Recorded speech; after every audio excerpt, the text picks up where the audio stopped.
of the year, we want to delve into the nuances of the budget for the next financial year within the context of the expenditure side, which is the appropriations bill, as well as the revenue side, which is the finance bill. To do that, I'll be having a panel with me constituting Gladys Makumi from Deloitte East Africa. We will also have Jill Nashar from RSM Kenya, and we shall also be joined by Kwame Wino, the CEO of the Institute of Economic Affairs. But before that, let's set the context. What numbers are we looking at for the next financial year? Let's take a look at these numbers here. On the expenditure side, we are looking at a total expenditure of 3.92 trillion shillings. Now, the important thing to bear in mind here is that this is a marginal growth from the current financial year's 3.902 trillion shillings. And how's the breakdown? The executive is always taking the lion's share here in terms of both recurrent and development spending at 2.2 trillion shillings. The consolidated fund from which we draw debt service obligation as well as pensions is taking about 2.05 trillion shillings. The county's equitable share is at 400 billion shillings, increased from 385 billion shillings in the current financial year.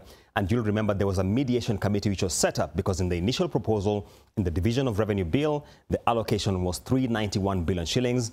The bargain that was arrived at was 400 billion shillings. Moving to the judiciary, we're looking at 23.7 billion shillings for the next financial year. And Parliament takes 43.6 billion shillings, quite a tidy increase from the current financial year's allocation. So the total budget standing at about 4.767 trillion shillings. But remember, we always remove the debt redemptions because there will be an element of rolling over or issuing new debt instruments to service the maturing ones at about 843.3 billion shillings. And that is how we arrive at the 3.92 trillion shillings. Now, this is the expenditure side. Let's flip to the revenue side and see how the numbers there are looking at.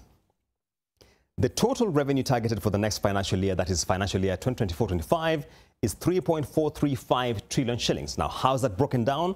We have what we call ordinary revenue, and there we have income tax at about 1.23 trillion shillings, value-added tax targeted at 812 billion shillings. That's the closest it will ever come to a trillion shilling mark.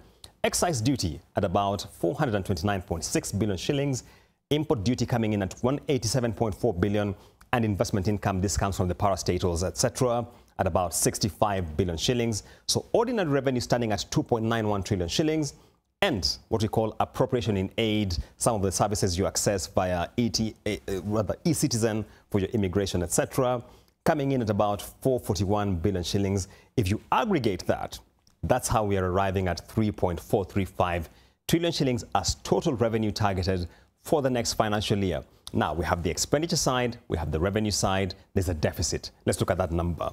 That's the next graphic we have here. The fiscal deficit for the next financial year is projected at 514.7 billion shillings. Now, I should say this is a major decline from the current financial year where, according to supplementary budget 2, we're at 920 billion shillings. So the target here is quite ambitious, and it tells us something about the revenue projection. We shall be discussing that. So how are we looking at borrowing this money?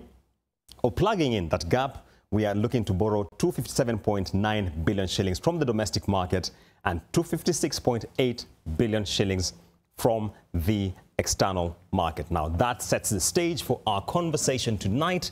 And as I mentioned earlier, I have a very distinguished panel with me, and we want to get right into that conversation.